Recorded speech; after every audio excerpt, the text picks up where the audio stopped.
So one of the biggest mistakes that I see in this sort of org design discussion, a company will do all their mapping, all their things and say, aha, so this is the perfect structure. And then within 6 months it breaks because they're successful. That's not going to create innovation. It's not going to create alignment. It's not coherent. But it's only when you get in really deep with service designers and folks on the CX side that you see that there's techniques, approaches, perspectives, and frames. Top-down change fails, bottom-up change fails, middle-out change fails. The type of change that works is top-down broadcasting of intent and bottom-up innovation. You are listening to The Experience Edge.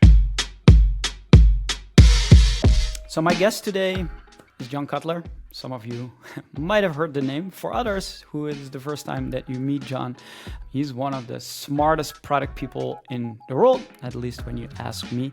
Has an impressive career spanning roles at Zendesk, Amplitude, Toast, but mostly in his versatile writing online, on LinkedIn, on the different platforms. He started off in Medium. Maybe we should talk about that today. He has a wide variety of topics he touches on, and basically inspiring a lot of product leaders, business leaders, designers all over the world to think differently or maybe the same about the things they already know. And I think what I like most about John is that he has a unique ability to balance strategic thinking with data-driven insights, and that has made him a go-to expert in the field of product management. And today, we're going to talk about product, we're going to talk about customer experience, and basically about the overlap between those fields or the differences between them. But most importantly, John, it's fantastic to have you here with me. Yep, my pleasure. Yeah, very excited to be here. Yeah, thank you. And I thought it would be a fun place to start pretty deep, and I know you can do that right away, but maybe we can start on the overlooked aspects of customer centricity, and maybe like what's something you think people overlook or misunderstand about customer-centric work, customer-centric transformation, customer journeys, thinking about the customer experience and customer centricity at large, that people, especially people working in product in corporate environments, often overlook when we think about them? Yeah, there's a couple things that come to mind. I mean, one thing that is fascinating to me is that product managers are often very myopically focused on whatever surface area, or they are the owner of a product. You know, sometimes it is, I'm the owner of the right nav. I mean, some companies get that specific, but sometimes it's broader. You know, I'm the owner of the accounting workflow, or, you know, as you get up to maybe the GM level, you know, I'm the owner of our experimentation product, right? So they think about it like that.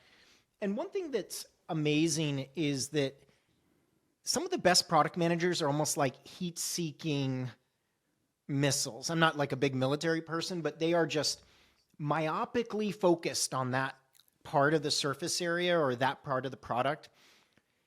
And they often connect with customers almost completely in relation to the context of that product. So for example, at Amplitude, you know, you might have a product manager of a certain part of the analytics product, and there's enough to do in the day. If you're someone doing that, 80 hours a week, you can spend focused on your product area and still miss out some nuances about the buying experience, or nuances about the support experience, or you sometimes create personas or segments almost as it relates to your workflow. You know, there's people who are good at the workflow and bad at the workflow.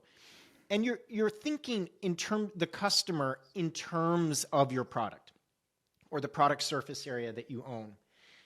And one of the key things I think that product managers miss is there's a whole world of perspectives around customers, you know, some, you know, the end-to-end use of your whole company. If you think of your company as a product, there's so many elements of that, or there's so many elements of maybe the experience customers have outside of the use of your product in terms of how they try to achieve their goals in their company. There's other examples of customer data that often product managers are like, well, I mean, we've got an enterprise segment and we've got an SMB segment. That's all that matters. And there's so many nuances to that that are going to relate to the experiences customers have of your company as a whole. And again, I love product managers because they are so they're so focused on this. and they might be sort of focused on the sustainable business results for a particular product surface area that they own. But ultimately, they are often missing a lot of the nuances of the customer experience, which is where I think, your work and companies like they do, or people in the service design space or in the CX space, they're taking another perspective that sometimes product managers aren't necessarily taking. And I know that product managers who might be listening think, well, that's silly. Of course we care about the customer experience. But it's only when you get in really deep with service designers and folks on the CX side that you see that there's techniques, approaches, perspectives, and frames and lenses that you're using that are sometimes quite different or a lot deeper than the ones that you're normally taking. And so it's only when you see that other side does it actually become really clear to you. So I don't know if that started the discussion in the right direction for you, but that's the first thing that comes to mind. So let's unpack that a little bit further. So you mentioned your time at Amplitude. You mentioned the idea of product management as a whole, and even there, people have different opinions and ideas on what product management means. I mean, if you're in a Fortune 500 type of environment, product management means something completely different than when you're in Amplitude. Is there a big difference when you think about just the concepts that you explained on like the notion of the entire customer experience and then understanding that from a specific product domain or focus area? Like, are there differences between where as a product manager or working in a product environment in a certain type of organization has a big difference to what you just explained? Oh, totally. And I think this is the thing that maybe confuses designers and other folks to no end, because they think to themselves, they're like, oh, we've figured this out for the last 3 decades.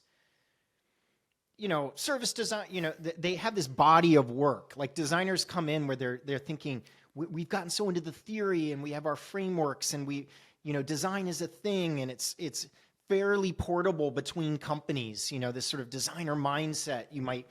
You can look at, Dieter Ram, and then you could look at furniture, or you could look at other things and then still identify these sort of core, you could look even at an architect or a city planner or whatever and identify these kind of core designer traits and skills.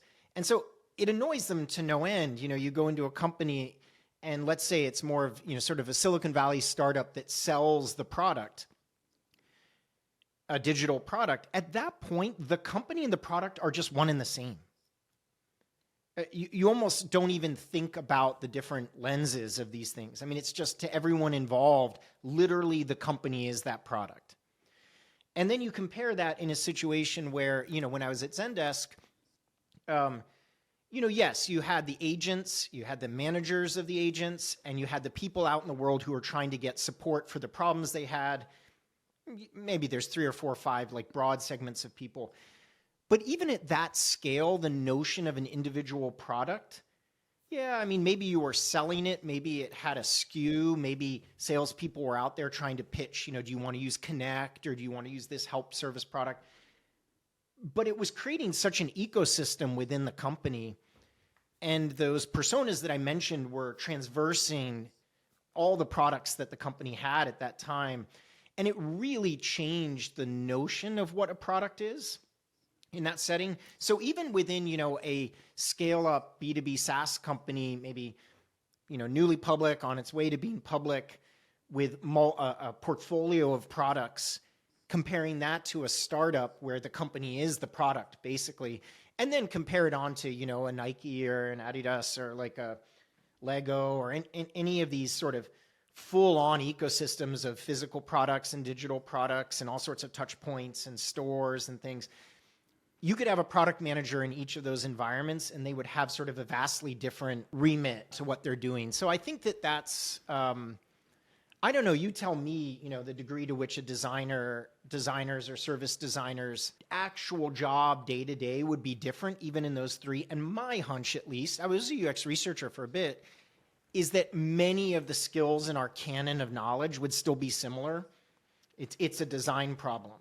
The inputs might be different, but the actual skill set would be different. Whereas with product managers, you could squint your eyes and say problem solving is what's common between all of them. Customer-centricity is involved with all of them. But those are such broad and fluffy words that it doesn't really capture, I think, the differences with the role that it might be in between those three types of environments. What have you seen product managers or product owners, for that matter, because it's another term that is more typical in like larger organizations that have a variety of products, services, touch points, and all these different like portfolios of different products they serve to customers. But when we think about what good or great product teams have actually done to get them closer to the customer, to get them outside of their specific domain, like what are some of the things that you've seen they have done, or maybe like with the help of their peers in UX and in research and in business strategy, like to get beyond, think beyond the product? What are some examples that you've seen that product teams actually help themselves or help the organization to think more broadly about the notion of the entire customer experience? Yeah, I think this is a great, let's go back to that example of a startup, it's like 20 people in a room. You're almost forced to be involved with everything. So if you're doing like a business to business type product, or even a B2C type product, you can't just be a product manager. So your overlap with product marketing, for example, you're probably in there with deals. Like every single conversation with a customer is almost a research effort. The finances, usually the finances of a startup are pretty cut and dry about what needs to happen, especially if you raise money. But the business model is right in your face. And I think that's an interesting analogy because a lot of the world of product management is informed by startups. And what I mean by that is the public face, the information sphere, all the stories, most of the companies you hear about on like Lenny's podcast or any of those, they're dealing with sort of 0 to 1 venture efforts that are sort of catapulting to these particular things. And I think that that's important because in those settings, often the worlds of marketing and support and sales are kind of mashed together. And so the expectations for these folks. But you go to these big banks where they have like the product owner of checking account 7. Even that would be good. You don't even have the product manager of checking account 7. You have the product manager of checking account 7 in the business. And then you have some product owner who is ostensibly supposed to sit there and feed the hamster wheel of engineers to build. They're so disconnected at that point from any of the things I mentioned. They're not sitting in there with customers, having to sell the thing. Research is probably coming, 5 hops to them. It could probably be that they probably have a customer experience team at that company that is very, very versed in the customers, that's doing all these sort of research methods and things. And so they might get dribs and drabs about customers from that team, but that team is operating in a complete silo from those product owners at that point. But these are your partners across the company when you're in that setting. And I think it's more just a statement of what happens in large-scaled orgs, that the distance grows more and more and more, and there's more and more proxies between the teams and anyone who has any sense of what the customer is doing. It's unfortunate. I didn't answer your question really, but I'm just meditating on the fact that it gets to be harder and harder at scale. One of the other funny things I think is, in most large organizations, there's IT, and IT has rebranded itself as product or the technology org. And literally the only people who can write code are there. And they've decided, because for every 5 to 8 of them, they need someone who's going to feed the hamster wheel. So they've assigned them a product owner. And then they've decided that because the product owner's busy doing that, you need 2 bosses and then a product manager in the business to do these things. And then they've decided that there's a whole other CX org, but there's no engineers. And in many cases, there's not UX on those particular teams. They're involved in these like multi-quarter long, multi-year long research efforts about redesigning the customer experience. And then they have to build this case and essentially kind of lob it over the wall to these product, like the only people writing code and designing and working and shipping things into production are kind of socked away in this rebranded IT org. And so I think that what's very interesting when you think about it that way is that in a lot of bigger orgs, the competencies are like really oddly asymmetric. You've got extremely skilled CX, service design functions, very thoughtful people thinking about the end-to-end thing, but those groups don't necessarily have a lot of experience working with product teams or small teams. And then you've got, in those same orgs, you've got these small teams of engineers and designers and product owners, and they are maybe skilled at one thing, but they're completely lacking in chops and skills about the CX side. So it's almost like you've got these silos. The irony with all this is that people put Silicon Valley on a pedestal, but the service design maturity in your average Silicon Valley company is really, really low. If you're enjoying this conversation, don't forget to subscribe on your favorite podcast channel and leave a review. It makes all the difference. The Experience Edge podcast is where I interview business leaders, CX pioneers, and the best designers who share their insight on creating business impact, having an edge on the customer experience. Do you want more exclusive content and behind-the-scenes access? Check out the Experience Edge podcast on YouTube and LinkedIn so you don't miss a thing. Now let's get back to the conversation. What you just described is like on one end of the spectrum, you have like the startup, the scale up, that is like everything is product, everything is experience, it's like everything is overlapping. And then at the largest companies, everything is siloed, right? And I think like we know the problem of having all those silos, but like there has to be some graduation where companies graduate into becoming these bigger companies and then siloing, right? And you see that maybe happening at a certain scale, but is there a middle ground? Are there a lot of companies in the middle that have it kind of still figured out, but not? Or like, what breaks the chain? Like, is it a gradual slope of, oh, we do more and more and more, we have different products, now we have services, now we have geos, and all of that is starting to like compartmentalize. We're just not paying attention, it just grows, and all of a sudden we have silos? Or is it more like a org design by definition that we just haven't figured out? Like, what breaks the link between like a very agile early stage startup to like a very not agile but still adopting agile practices kind of like long dinosaur company? I mean, I think that the reality of that question is we do not have a lot of experience yet in the world with the scaling up into that.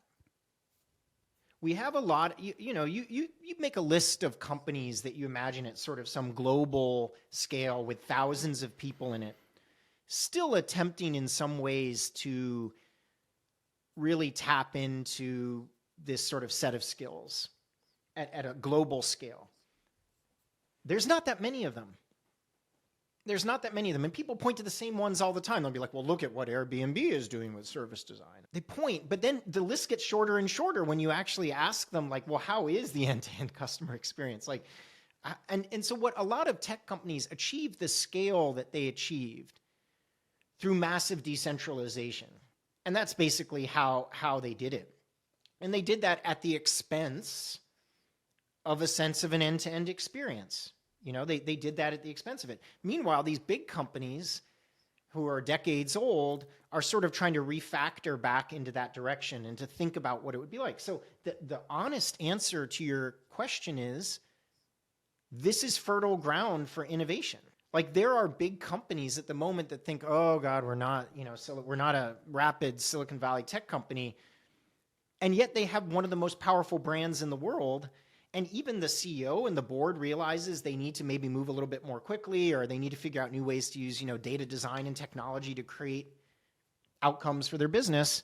And in some ways, that's an incredible opportunity. And so I think that one thing that people mistake is, they think that the innovation will only come out of the rapid scale-up tech companies. But I think that what we're going to see these other types of organizations do some really interesting things to solve the problem that you're mentioning.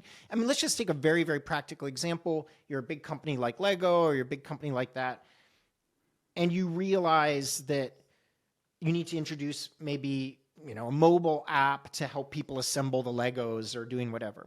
And you have an opportunity at that particular point to bring in the community team. They have a team of these expert builders. You have an opportunity to bring in, they have amazing content production capabilities within Lego to create really nice branding.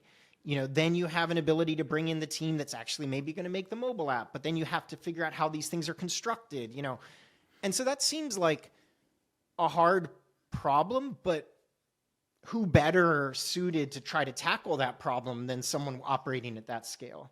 And so I think that, there's some interesting things that might happen there. So are you saying that on the one hand, like these massive companies have the advantage of distribution, like because once they have a good sense of what the customer needs and understanding what the experience should be, like they can technically move faster because they can do all of this. Well, it's versus distribution, but the scale they're working at. And I think that this is, people don't keep this in mind, that like, if you have a 2,000, like I said, the number of tech companies with more than 1,000 people that are moving at any reasonable pace is very small. People don't talk about this a lot, right? And so either then, if they are 10,000 people, it's because they've got 2,500 person companies or something, you know, baked into what they're doing. And so I guess what I'm saying is that it might be easier for a Lego to figure out technology than it is for a tech company to figure out what it's like to have a massive global brand and products that operate on that particular level. And I know the technologists will say, well, that's not true. I mean, we're the kings of the world, and kings meant intentionally there. But at the same time, you never know about that. Like, I think it's an interesting question. So the innovation versus like incrementalism is also a topic that is coming up a lot, where what is real innovation to, maybe we should start there before we go and talk about like the incremental improvements that are typically considered something a stable company does, and the bigger innovation and the big swings that the tech companies do. But like when you talk about innovation, it seems like they're intertwined way more than what is a typical notion of innovation. And I know the other side of the equation, where big companies have innovation labs and incubators, and well, not much good is coming out of that, or at least that's the perception of people. But when you talk about innovation, like what do you mean? What is innovation to you? Well, most innovation is reassembling pre-configured parts with a minor new take on reality. And so I think that when, people, someone's like, we're an innovative startup, we're using AI to solve the accounting problem, you're operating with a whole web of innovations at that point that you're essentially cobbling together to create something new or to do something kind of interesting. And so I think that one mistake that companies make is that they don't appreciate the assets that they have and the existing innovations that they have. And they think, they sort of glom on to the sort of shiny object of the week, whether it used to be like a mobile app, like, oh, if you're a major global brand and you can make a mobile app, wow, you're innovating, right? And, the same thing's going to happen with AI, and the same thing's going to happen with that stuff. So yeah, I mean, we could spend all day talking about like what innovation is, but I think it is sort of typically recombining and extending existing technologies or ideas and latching into, cultural currents and or technology currents to do something somewhat novel. But I think what people also mess up is sometimes the innovation is in really boring stuff. It's in business model innovation, or it's in the innovation about how to reduce costs for what you're doing. It's the innovation in terms of, to give you an example, I didn't know this, but like IKEA is the #1 forest owner in Europe. So innovation for them is logistics. There's a lot to innovate there. So anyway, yeah, big topic, but yeah, we could go there later. Wasn't it also Walmart that, or not, maybe not Walmart, but like one of the bigger retail chains in the US that innovated in a way by putting their stores at the intersection of certain highways so that their logistics could run like 3 times faster than any competition that would put them in bigger cities, but because they had distribution advantage, so they scaled. That's amazing. Yeah. Well, it's actually a funny story. During the pandemic, a large chain in the United States, the backstory is that the app took them days. Cutting the 6 feet out of every parking lot so that you could pick up your goods took a year. So like building an app is somewhat a trivial arrangement, right? Like that, and I think this is one thing that gets people sort of confused when they think about it, is that if you were to lay out the skills and competencies and the tools required for building a mobile app, there's a line of agencies out the door that could probably deliver you a fairly reasonable mobile app.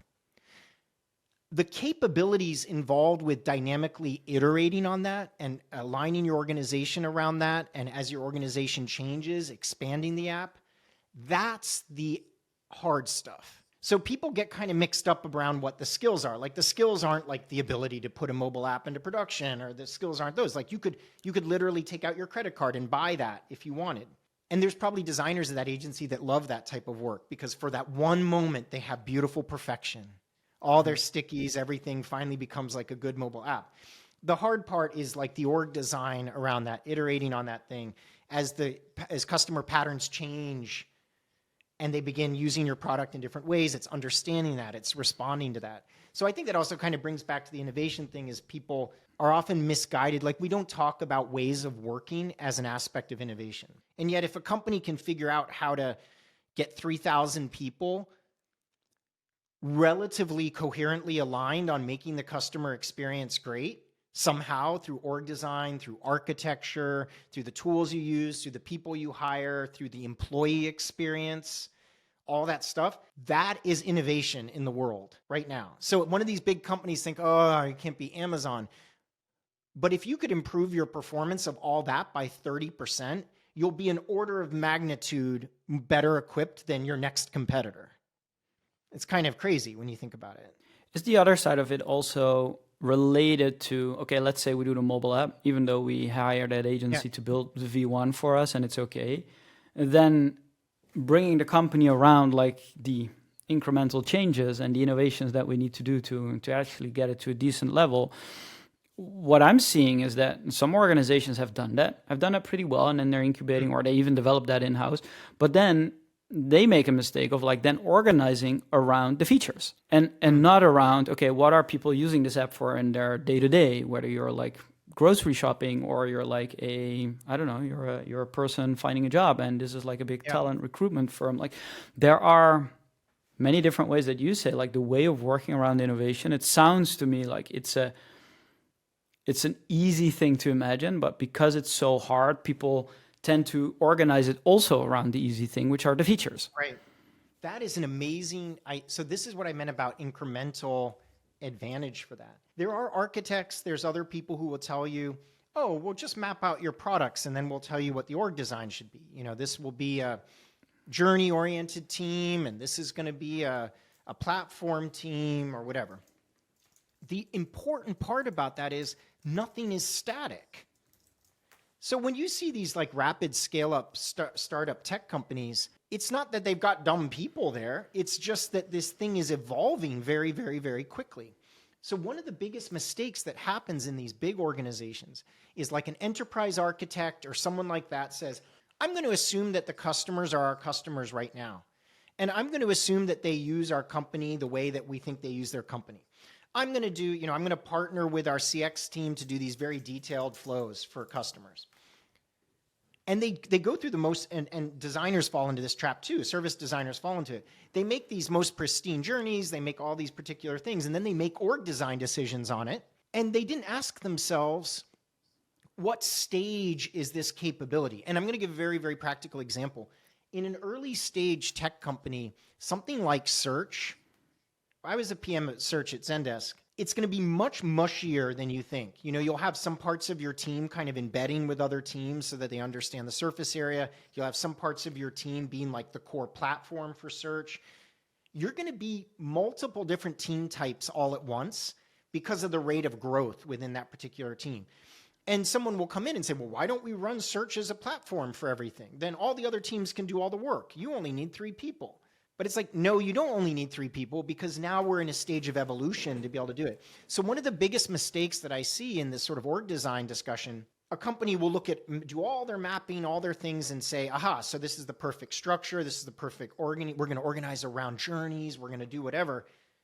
And then within 6 months, it breaks because they're successful. And that's what people don't factor in. They factor in that the world will stay relatively the same as it was before. And then when the world changes, they don't have that adaptive capability within their company to think about it. Another example is like I've been at companies where teams built the same service 6 times, completely parallel to each other. Now, if you said to any architect, like, should we have one orders service? They would say, Of course, we need one order service. It would be insanity to build it 6 times. But when you're growing quickly, it actually makes logical sense to have teams build the same thing 6 times to preserve the independence of the teams and what they're doing. So there's no silver bullet for this, is kind of what I'm saying. And you can't factor in, on one hand, you have the startups creating like an emergent org design, an emergent architecture, reorging every 6 months, kind of adapting. And then in the other case, you have these huge organizations that are almost like refactoring what they're doing in the other direction. Both of those is a very unique challenge, and not just, you can't just, there's not a formula to do it perfectly when you're working. But did you just say that building the same service 6 times is actually a good thing for those teams? Sure. Did you? Yeah, why not? Because you're learning. In parallel? It's called parallel development of something. I mean, this is what people don't realize about it, that like, you don't go fast. If you ask everyone to coordinate, you will not go very fast. And so if every decision needs to go through the architectural board to have some architect being like, well, I don't know, I don't think we should have 6 of those services, everything's going to go really, really slow. That's why a lot of these big companies take 6 to 12 to 18 months to 2 years to do something that another team will do in 2 weeks. It's not because of the work involved, it's because of all these things. But to me, but I think this is a very important point, that people in Silicon Valley will say to you, speed is everything, just independent teams, everything, go, go, go, go, go. That's easy to say, but I do think there's forms of innovation in this that allow, the real question is not, can you move very fast if everyone moves independently? Because the answer is yes. And the answer, the problem is not, can we make a beautiful end-to-end customer experience by asking people to operate in teams of 500 to 1,000 people? Because the answer is yes, but it's going to take 3 years to get it done.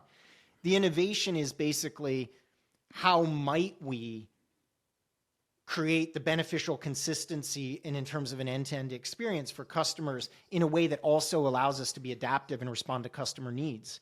Like, that's the innovation that comes out of these things. So yeah, I don't know. It's tough. I know it's tough. This is exactly the pesky problem that is in front of us. But what have you seen? Like, there are teams who are actually thriving and doing well in this and are doing that. Does any example come to mind of this middle ground where there is no slowness, there is alignment with the customer experience, and we're still executing it at a certain pace and also helping our company to grow? Like, that is the holy grail. But like, have you seen now, let me ask differently. What have you seen of teams that are doing this well, and what are they doing differently than most of their peers? Yeah, there's a couple things that come to mind. And I think, remember, this is gradations, right? There's no perfect and no bad. It's sort of, they're better at dancing. You could think of this as a polarity. Like, trade-offs are, you get one, you don't get the other. Polarities are things where you might be able to get both if you're smart at what you're doing. So the question then is, like, what do some companies that seem to do better at getting both do? So one thing, for example, is there is at least general awareness of the end-to-end customer experience. And this seems like such a trivial thing, but you'd be amazed in how many product companies, they're not even aware. They don't even know where to go to look to see where the persona, where did the human being that used our product in this way go in other parts of the ecosystem that we have? They don't know. They can't tell. They don't have any, they can't even ask that question. As crazy as it sounds, there are some companies where even seeing a list of the products that a customer has purchased, oh, we can't get you a Salesforce license. You'd need a Salesforce license to be able to do that. Like, oh, you have to go to this other service and then request this thing to see where a customer is using it. So the first thing is situational awareness. Like, just by bringing awareness that the customer's experience doesn't begin and end with your product is one of those ways to get graceful consistency, right? It's like a reminder to people about what they're doing. So that's number one. The second thing is like incentives and goals and things like that. If you don't have any, number one thing I suggest for teams is you've got capabilities, journeys, and you've got a company flywheel. That's generally how I think about it. So capabilities are sort of jobs to be done, the ability to do stuff. They'll stay stable for about 10 years. You'll keep innovating how you improve them. You have journeys, which are sort of progressions through your product surface area or even through maturity or some type of progression. And you've got the growth flywheel or the business flywheel, which is some way that you believe you're going to win the market. And it's very business oriented. In some ways, it's not even very customer centric, which is not great. But ideally, you put the customer at the center of that flywheel. And so one thing that you notice is you go to teams and you'll say, what are the 15 most trafficked journeys in your ecosystem? I don't know. Well, that's a wonderful place to start. How do you measure the health of each of those particular journeys? Okay, same thing with capabilities. Like, what is an example of a capability that we're solving with feature X today, but in the future we'll solve with feature Y? How do we measure? How do we understand? How do we know when it's unhealthy? And that's a big thing that teams have, is there's no situational awareness. There's no, we shipped this and it damaged the customer experience at some other point. I'll give you an example this morning. I went to the doctor the other day and I took some tests. I don't want to show the app, that'd be really personal. But in the app, it's like abnormal this. Your test results came back, abnormal this. Okay, the doctor's not there talking to me. You know, some product manager said, look how cool it's going to be. We can get from the system, we can get the test results and get it to you in 30 minutes. How amazing is that? Is there any situational awareness about whether there was a fault? Like, did the doctor call this morning? Do I have a text from the doctor? No. So, and apparently I asked a friend about it. It's like, this is really common. This is a big common problem with that. So situational awareness goes a really, really long way to even understanding those things. The next thing I think is you have to strengthen the relationship between people who can take an ecosystem approach from the perspective of customers with people who can think about an ecosystem approach from the perspective of the employees inside your company, the backstage, the technologies, and people who can take the perspective of like the pure relationships of the architecture and the technologies that you're building.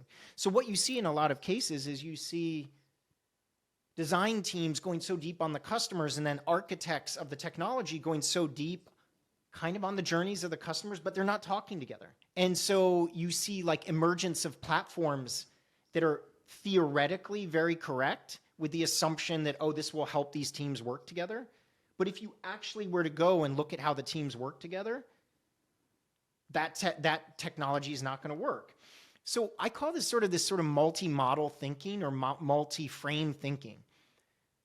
That unless you're looking at your organization from these different frames, like one frame being the ecosystem for customers, the other frame being the ecosystem of employees, the other frame being the technology you produce, maybe there's another frame around the product surface areas that they interact with. There's probably 5-10 of these frames. If you're only siloed in one frame, whether that's journeys or capabilities or the business flywheel, and you're not linking these frames together, it's very hard to sort of understand what's happening. The reason why I mention this is you can't make good org design decisions by using only one frame. If you only rely on CX people to devise something and then draw boxes and circles around it and say this is how the team should be set up, without a sense of how the technology might work or without a sense of those things, you're going to fail about doing it. Because a lot of what we're talking about is org design, socio-technical system design. It's allowing the emergence of the org design with just the right amount of constraints. Most terrible decisions I've seen for architecture and CX over time were just a result of lack of visibility between those particular groups and then making irreversible decisions. I think that's a good point. Like the irreversibleness of these decisions, sometimes, okay, CX teams, they typically have that situational awareness, right? They understand like what the end-to-end customer experience is like, but they lack capabilities of changing the org, building features, shipping, because they are by design a silo. So someone else designed them as like a separate thing to measure and analyze and send a bunch of surveys, but they're not embedded in the fabric of the org. And then we get into, especially in the larger organizations, we have a skilled Agile framework, or we have like a structure where the product portfolio is completely leading every discussion, and all the data, well, that's the third part. All the business metrics are again like looking at business performance mostly, but also not connecting the dots. So those will be your frames. Yeah. But it seems that and maybe we should shift gears a little bit to like what leadership can do to solve for this awareness gap or this perception, because they keep raving about we're customer centric, their customers don't agree. And then we look at the org design around customer experience, but we can't take one of the parts or one of the pieces of the puzzle alone. We need to take them as a whole. And then you come to the experience design teams. Typically, you would like that to be the first lens that you align everything against, because they have the customer perspective. But that doesn't happen. So we start with the product, we start with the portfolio, or we start with the metrics, and we're almost back to square one. Like, how would you... let's say you're an advisor to management team that is going to solve this problem. Like, what would be your approach to doing this? How would you tackle this? The approach that I take, because I've been doing a fair amount of consulting lately, and it's reasonable. I think people, like, it clicks when you show some of these particular problems in action. It's very interesting. Like, one of the this is going to sound like a dumb example, but you'll be in a conversation with someone and you ask the question, this is like in B2B SaaS, you'll say, what's the experience of a new employee who joins one of your customers who never got the customer success golden glove treatment, who never got the onboarding? Who knows about that journey? And usually by picking this kind of edge case, then they realize, they're like, oh, that's why this journey view is important. And remember, some of these companies are not very mature from thinking about journeys. They haven't really needed to be yet. They have like one segment of customers. They think that it's all the product or whatever. And so I kind of point out these blind spots in very accessible ways for them to understand. And it usually is pretty helpful. Another example will be you're talking just maybe someone on the CX side of that, and then say, look, if I ask someone on the CX side, what's the flywheel of the business? Like, what is this whole built on? What's going to create your moat or whatever? Would they know? And they're like, no, they just think about being customer centric. So they don't know what the whole premise of this whole business flywheel is that you're creating. So I think that it has gone over pretty well. When you give very basic examples of lack of visibility or lack of understanding, another one I've used successfully is with larger companies. Oh, you have an enterprise architect. Could I see the slides they use? They will show a slide that's this multi-layer cake. It's like a layer cake, and it will say journey at the top and some things at the thing. And I'll say to them, like, is that how customers actually move between those things? And it's like, they'll say, like, theoretically, but it's more like it's like marketecture. It's almost like they put together. And I was like, well, why did you create that diagram? Oh, because I need to know who's going to be the manager of which teams. Like, this is the architecture to do it. So anyway, I'm giving you examples of all the different examples. You can usually point out to leaders that there are these blind spots, but more important than the blind spots are the irreversibility and the importance and the damage that decisions could be. Can you give an example of like a closed door decision that is hard to overcome? A big one would be around architecture for sure. Like a great one would be, maybe you're entering a new market and there's a chance that it's substantially different from the existing market, and you're doing some kind of like localization. You're not sure of the new market. A good one would be in banking. Let's say that your new bank, you've sold primarily to kind of wealthier Brazilians in Brazil. It's a hot product. Everyone uses their mobile app. They love being part of a new bank. And then maybe they're expanding to Mexico, where the culture is different, where there's more of an unbanked population. Or maybe people have different social pressures around them of banking or other things involved in that. And that would be an example of, think about all the decisions that could spring from that if you believed that Mexico was exactly like Brazil. Localization services in your product, the architecture of the product you're using, flexibility in the architecture, and then you start to think of the CX decisions.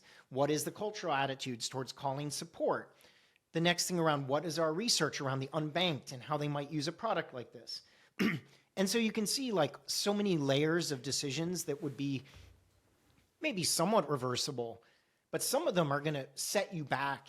Decisions in big companies don't just last for a couple months. They end up having a lifespan of multiple years before you realize that things have gone down the tubes. So if you can like prevent even just some of those decisions from going the way they're going to go, could be like a massive force multiplier for the business, is the way that I think about it. How do you think like the customer experience practices help organizations to actually become like more agile at the macro levels, the macro level that we're just discussing, right? That like these bigger swings, and like, how do you think some of those practices are actually helpful?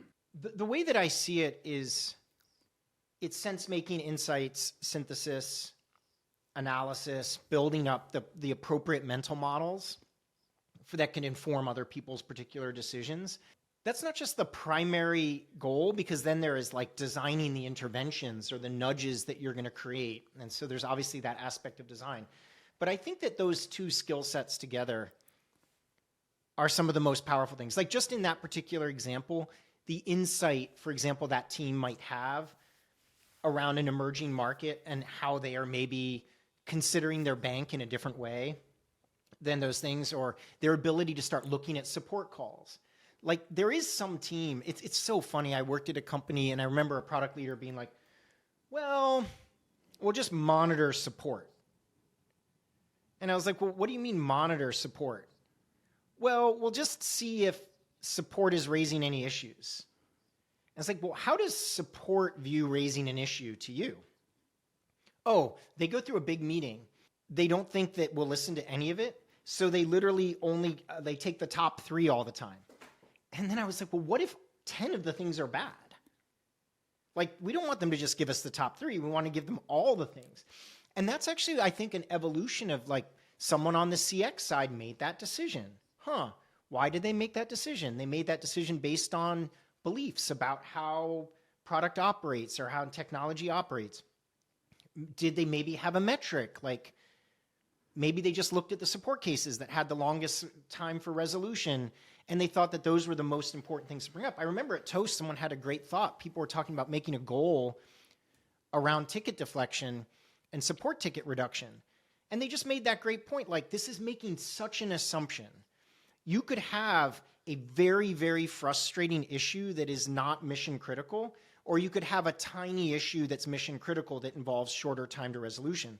Like, do customers really care about the time to resolution or the quality of resolution? Well, it turns out they care about the time when it's interrupting their business, and they care about the quality when it could be an important thing for their particular business. So you needed that skill set of someone there who had that deep CX experience to sort of call that stuff out. Otherwise, product would have just been there like, oh, I guess the goal is reduce the number of support tickets. So I don't know if those examples help, but I think about that a lot. What are the cultural shifts that are required? Because this is not just some smart folks coming together. It also requires leadership to be investing in this, seeing the light. Sometimes it means having someone in that team or getting someone in that team new that has done it before, or has a big emphasis on the customer experience in a past role. But it's also cultural, it seems sometimes, where there's sometimes exposure to things. Like, I know a lot of people in CX who have never been able to say to an engineer or designer, do this. I'm making a decision to do this. So the mindset is often like so deck driven, slide driven. You know, we've done an analysis. It's so like, it's having to provide so much data and support based on the assumption that no one will listen. And to me, this is such a funny question about mindset shift, which is why people need to apply service design to how you work. In a socio-technical system, the backstage is really, really important. The idea that there's people on CX teams spending weeks devising these decks to demonstrate something that on a normal product team, the team would get together that morning and be like, does anyone think it's okay this is happening? No, no, no, no. Get it done right now. Let's just do it. Put it in production. By 2 p.m., it's fixed. So I'm just giving an example of like how some of the nuanced mindset shifts, like some of the mindset shifts are actually a result of all the strengths and also the baggage and war stories that people have had over long periods of time. And you could say the same thing about product teams and engineering teams. You know, there's engineering teams that it's like, look, at the end of the day, I know we need to be outcome focused, but we're really just measured. You know, our company has this strange system of putting dollar values on projects and then totaling it up over the course of the quarter and then giving like the dollar contribution to the projects we've done. But ultimately, it's just an output metric, right? And that's how we're incentivized. And then, in comes a CX person and just like, I think we should step back for a couple days and work through this. And the engineers are saying, well, I don't know. This is just how it works. This is how we're incentivized. So the incentives could go very deep in any particular direction, right? So I think that's the first thing that comes to mind with the mindset stuff. But I do think that mindset's a heavy word. And whenever I've kind of met with teams and they took all the inertia of their company to the side, and you pose them the question, like, if we took a fresh view on what it would be like to work together here and produce these results, what might we do? I've never found that people are unable to list a bunch of really important.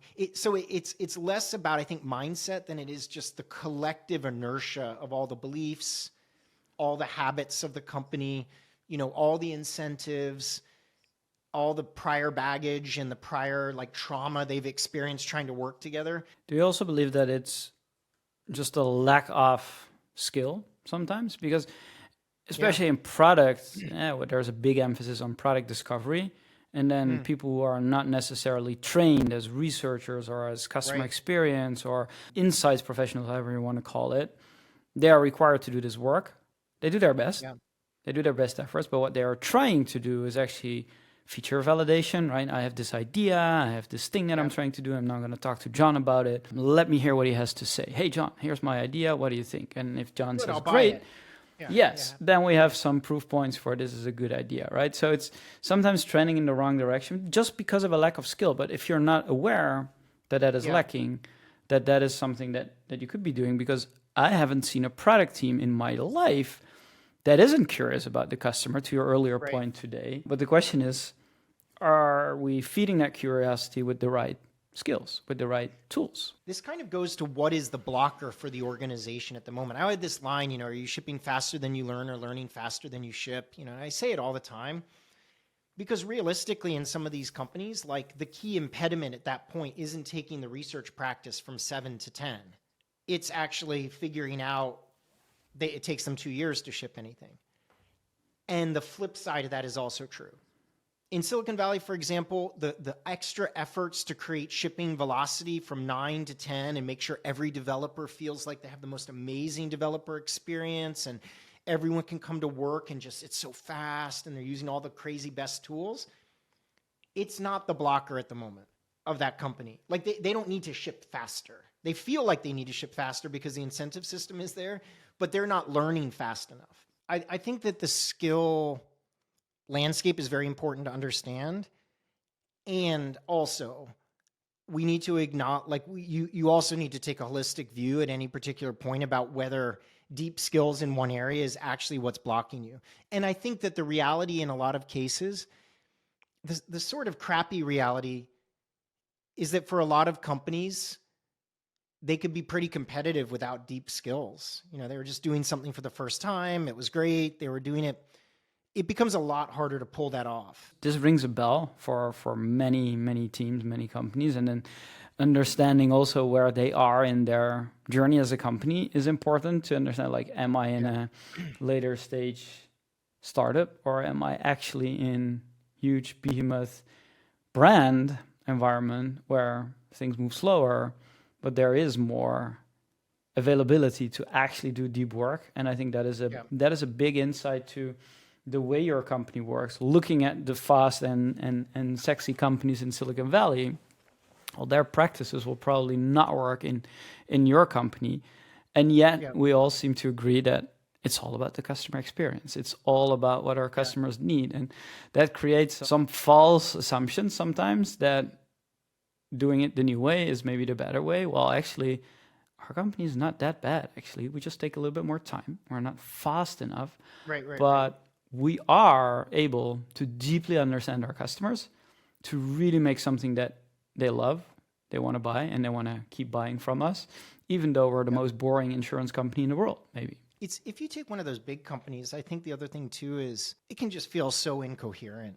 I think that's why I like what they do is doing that. If you can just bring some mental model and make it a workflow instead of just, a one-off, exercise in Miro or whatever to understand this.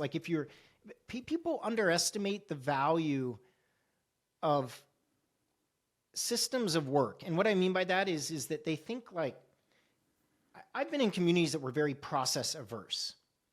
And they would say, we could use a Google Doc and we would be okay. Or we could do this and we would be okay. And I'm fine with that argument. But then I ask them, like, what are the subtle implications of how you're working?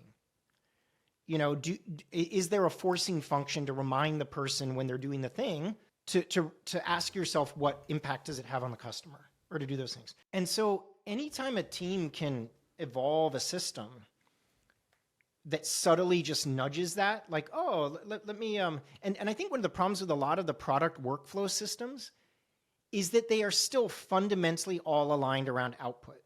They're still sort of, how do you feed the beast? Not, any of the important stuff is socked away in the document formats, is socked away in the thing. So I talk a lot about work visualizations, about how powerful it is.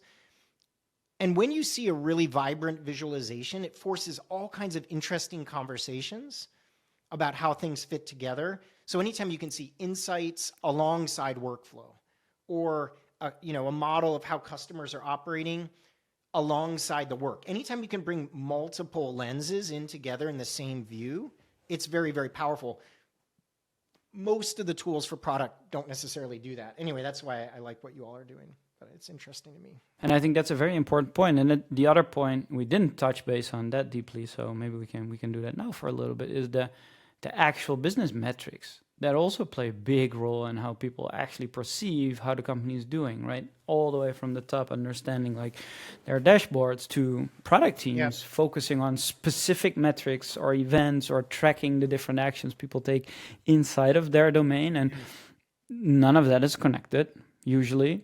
And you need to take a big effort to make it connected. And that typically is jotted down on PowerPoint, so that we can actually have some alignment on like the state of the product or the company right now. But bringing that together with the work, with the insights, I think that is the only thing that is actually making this possible. And yet this is like spread into 20 different tools today, which makes it incredibly hard, because sometimes product teams are really good at executing on their data, specifically what they have. But then because they don't have the bigger picture, it might not be meaningful what they're doing, even though all the metrics are up to the right. I think that one of the big things impacting that is the sort of virtual nature of a lot of digital surface areas. Like, if you were a company, look at all the money that companies invest in this sort of like store insights for physical stores. I mean, I'm not sure if people know this, but when you're in a store, maybe not your personal identity, like your traffic is being tracked. People know how you're moving around the store. They understand how you're doing this thing. They try to understand this. And I think that the digital surface areas, because it's sort of virtual, we don't have a sense of place. Like, we don't have that thing that grounds us. And I've been thinking a lot about this in terms of just, it seems like such a silly point, but, even you, so they do at the moment. What is your mental model for like if you personified they do as a store people were going in, or a workshop about what they were doing, what would it even look like to do these things? And so I think that's an important point, because technically the job of sort of measuring the health of different journeys or tracking particular users across these particular surface areas, it's not a difficult technical problem. It's a complicated problem, but it's not a super, super complex problem. You're going to understand these things. I think where it comes in is that it just somehow there's some virtual barrier to people putting it on the same level as they do with some of these other metrics that they track. And I think it's unfortunate. And I especially think it's unfortunate because the CX world has invested a lot of time in a lot of like traditional CX metrics. But I worked at an event-based analytics company, and the ability to get extremely rich ideas of the paths that people are taking through these particular products and all the quirks and all the messed up things is there. We had mostly product teams coming to us. We didn't have a lot of CX teams who said, oh, an event is something that someone does. I just want to know what everyone does so I can see a stream of all the things they did. that was still pretty advanced in that area. And if anything, often it came from marketing and multi-touch attribution. Like there was more desire to figure out how their marketing team would get their bonuses by all the different content surface areas they connected with than there was an actual desire to understand how the customers were moving across the different product surface areas in the company's thing. So it always feels like follow the money. If you look at the incentives, I think there are a lot of innovation, talking about innovation and again, can happen still. I was talking to one of the bigger telcos globally the other day, and every telco has a churn problem, right? It's usually a big number in the billions if you're at that scale. It's still relatively a few percentages, but it's a significant amount of revenue that gets down the drain every year. So when we were talking about it, it was clear that network coverage is a big churn reason. But when we dug in and asked, like, what are the different things that you were able to do? What are the initiatives that you were able to, close this year and to impact that? Obviously, on the network quality and the network coverage, there are certain physical things you need to do, right? Build basically more coverage. But on the customer experience side and then on the product side, there's a lot you can do as well. And turned out they didn't do much. Why? They were paralyzed because of indecision. Because no one could agree on what the most important thing was, the decisions lingered on and lingered on and lingered on, and ultimately nothing happened. Well, what are the incentives? They weren't incentivized by reducing churn. Right. They were incentivized by increasing NPS for specific journeys and looking at the customer satisfaction rates, right? Which is a typical problem in the customer experience world when they're in the silo. Well, if your incentives are improve the NPS, churn is less of a problem to you. And this is one of the advantages, too, of thinking about customer health holistically, because it's incredible. You'll go to a company and there's marketing doing lead scoring, sort of like some kind of scoring of customers. Then sales is doing some kind of like lead scoring or maybe some just general account health. Customer success is there doing some kind of account health that is related to, but not exactly like the sales account health thing. Product doesn't even really have a customer health metric. They have maybe, active users or anything like that. And this is, you mentioned this thing about leaders. And I think this kind of goes to Goodhart's law and it goes to other things is people often don't measure things and people will use it as a target. I really like the opinion of yes, people will use it as a target. You just have to come up with a better game. And so the idea that people would be able to myopically chase certain metrics without the other metrics glowing red and that not to be okay. You can't do that. It's actually the relationship between those metrics and these metrics. You can't do that. These are guardrail metrics for what's going on. Or the idea of you're trying to think of an analysis about how to do customer health. The choices that you make can create a very powerful idea or it can create a very fragile idea. If all, customer health is, they seem to use the product. Not very powerful idea. The idea that you create like a North Star metric or something where it's people who are genuinely integrating the product into their day-to-day work. Okay, that gets more interesting. It gets more interesting because one team cannot impact them by themselves. One team can't wake up in the morning and say, I'm going to make that number go up. In fact, if they try to do that, it's going to have all sorts of unintended effects, and then they're going to feel really nervous about what they're doing. So I think that there is something to be said for incentives. And look, the number of companies that I talk to that end up using MPS because products in their own world, engineering's in their own world, and design is in their own world. And the best thing that design could come up with that seemed to be somewhat mildly acceptable for the rest of the business is MPS. And everyone knows that MPS is shit.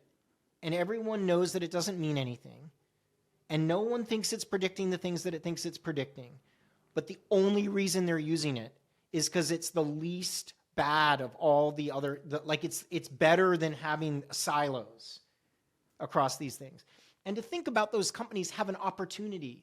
They could absolutely decide on one health, they could have a metric called thriving customers, and they could use the right combinations of inputs into that demonstrate that they're thriving.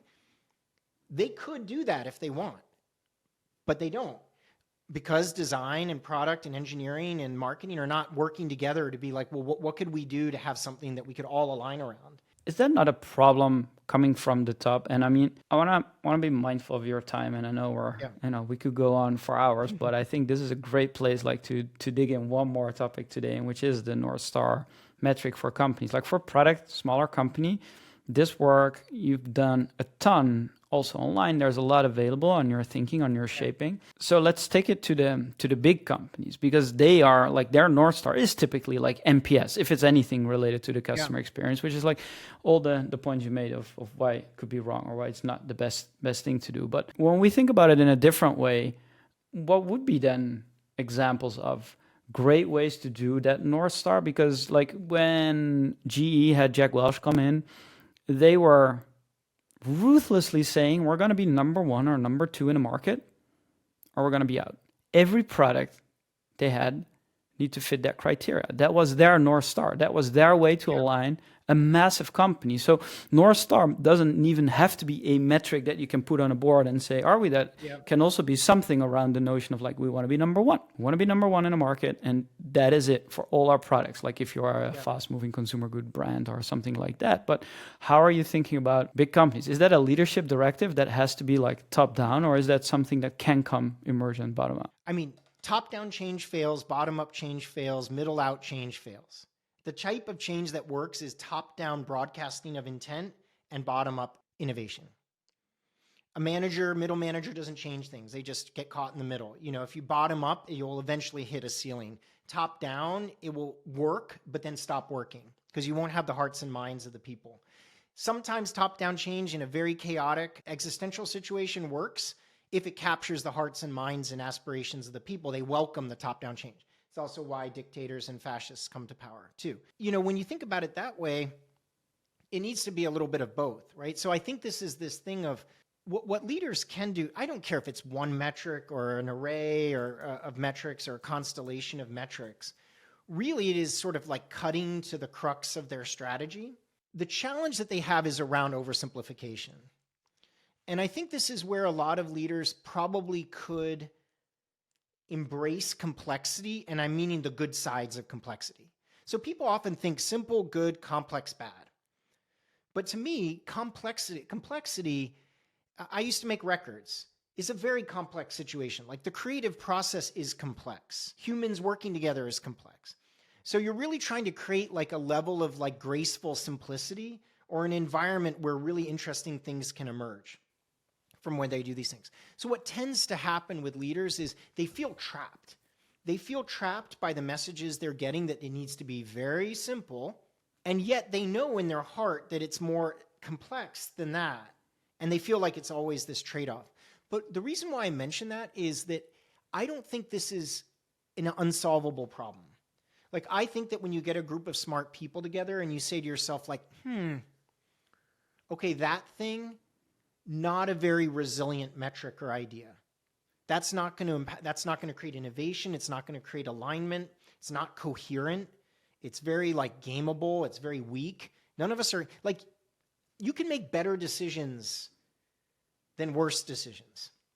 And so I think that if a team thinks it's like, oh, you know, it's a handful of metrics that matter, a good strategy that people understand, you're leaving a lot of room for what you really want, like top-down simplicity, bottom-up complexity. And I know that sounds weird to people, but you want all the creative innovation to bubble up at the bottom because complexity creates really interesting things. You don't want the whole organization all dependent on each other, but you want good ideas coming. And you want that sort of graceful, resilient simplicity coming from the top where it's like, oh, here's this array of like 8 metrics, they're counterbalancing. One is an aggregate metric, which is a measure of our thriving customers. Here's a market metric that really matters to us, like we want to be top 1 or top 2.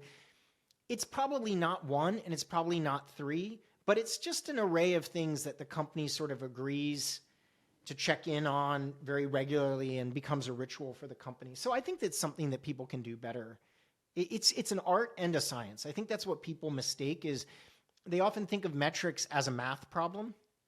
And they think, oh, if we just had the perfect metric that everyone could believe in 100%, that it's going to make us insanely successful, then we found the perfect metric. And it's not like that at all. It's much more of an art. Some of the metrics are for a future that doesn't exist yet. So how are you supposed to use historical data to use a metric for that? Some of the metrics are things that you know in your sleep, day in, day out, that you could measure. Some of the metrics are more conceptual. Some of them are more concrete. And that's where the art of these teams kind of, and typically this I don't know if you've ever seen this, but I've been at companies where all the strategy work was doing, and then people put the metrics at the end, put like pound, and it said TBD, the metric. And I always found that was really funny because it was the metrics that in the last day of the activity, people were like, oh yeah, we're going to hand that over to analytics. There's got to be something there. And yet, the definition of what that metric should capture was like a TBD. Yes, trust analytics to come up with how to measure it, but please spend one page telling me why you want to measure it and what is the essential phenomenon that you're trying to measure. And you don't see that. You just see TBD. And then they go and work, and that's how the goals and the OKR, like OKR TBD. No, I've seen this, but it usually this is like the result of a too short time together. Like sometimes you can't problem solve this in a day or 2 days, which is a typical management get together, and you come out of it, and then you put some TBDs on the final slide. At least like you closed it, and I think that is the good teams that I've seen. They continue and they finish it. So I think this is one facet of how people approach these activities. Like in the beginning, they have these huge, far-reaching discussions that are about the whole strategy of the company. They're really heavy. Sometimes there's a lot of debate and things. And then they kind of like, they converge too quickly along that, and they're not pressure testing those ideas. So I think that it's, I often say to teams, sometimes I challenge them in the beginning and I say, look, there's a dashboard with 8 numbers on it, and you're going to look at it every week, and that's how you're going to make all your decisions. And people are like, well, aren't we here to talk about strategy? Aren't we here to talk about those things? But I use that as the forcing function. I'm like, I get that you're going to come up with a strategy, but the ritual is what really matters. Like if you can imagine the ritual of coming, and I ask them, what must this capture? And executive one will say, well, it has to capture our expansion into new markets. Everyone will look around and say, yeah, absolutely right. What about the expansion into new markets? Is it the rate of expansion or whatever? They look at each other. And then eventually you get to the debate and someone's like, oh, is this about going deep in Ireland or is this about going narrow so that we can go to the next company? I think there's also an element of game design. And I know people are like resist the idea that managers are playing games with them. But there's something so powerful. I was thinking about like what makes games. They have attainable goals. There's a balance of difficulty. You get feedback. There's mechanics. You can make progress. The choices you make are meaningful. I'm reading from a list that I've thought about for a long time. It's a compelling environment. You can calibrate your progression. There's variety, social interaction, support, accessibility, and high replayability. That's what makes a fun game. And when you found a fun game, you love it. And so I as big brother as it sounds, I don't think leaders think deeply enough about the game they're creating. And then they end up with something like MPS, which is just like an assault on our fundamental rationality. I absolutely love that. So what you're saying is like most big company leaders are really bad game designers? Well, they're very good at the games that they've always played. How do salespeople earn commission? If you want to talk about psychology, those discussions go on for hours. And I've always found that fascinating. You'll talk to the CEO about what you did last week, and they'll say, oh, I was meeting with my sales leader about the comp packages and the sales things and everything like that. And I've always thought to myself, like, that's fascinating. But I see, first of all, there's a reason why they're spending all their time there, because they know that that's a very clear game that can have massive impacts across their company. And yet they'll do that game. And then the other departments, it's kind of like, well, what's your goals here? Like, what are we doing here? So I don't think it's that. I think that executives sometimes very much lean into the idea that they're game designing, but they default to the games that are very clear, like sales. I mean, I don't know. Another example is you'll see a company weeks about talking about territories, and here I am on product thinking like, why the fuck are they spending weeks talking about territories? Just iterate. And then someone will say, no, you don't understand. We hired this salesperson for them to own this territory. Therefore, they have to own this territory. And then part of their comp package is this, and then part of this is whatever, which comes some empathy from the product and CX folks to think about it. But I just think that we're good at inventing some games and spending an incredible amount of time on them. We could just move our attention to some other things that we do sometimes. Oh, I love that, John. Thank you so much for spending the time with me. If folks want to find you, you mentioned you're doing a lot of consulting these days. You still write a lot. What's the best place to find you? Probably LinkedIn for the moment. Yeah, I could be, who knows, I might be living in Amsterdam in a couple weeks. You could see, we have to see about our election here. And then, LinkedIn, Substack, that's good things. Cool. We're going to put links in the show notes today. John, it was fantastic to have you on. As always, we went really deep on some things, and I hope to catch you for another time. Yep, my pleasure. All right, talk to you soon. Thanks for listening to The Experience Edge, brought to you by Daydo. I hope you've gained valuable insight from today's conversation. And remember, the journey to customer-centric business impact never stops, and neither should your learning. To dive deeper into the tools, strategies, and methods shared today, visit daydo.com and explore more resources to accelerate your customer experience game. But before we leave today, be sure to subscribe to The Experience Edge on your favorite podcast channel, leave a review, it really matters to get it out there, and join us next week for another episode. Until then, keep pushing the edge on your customer experience.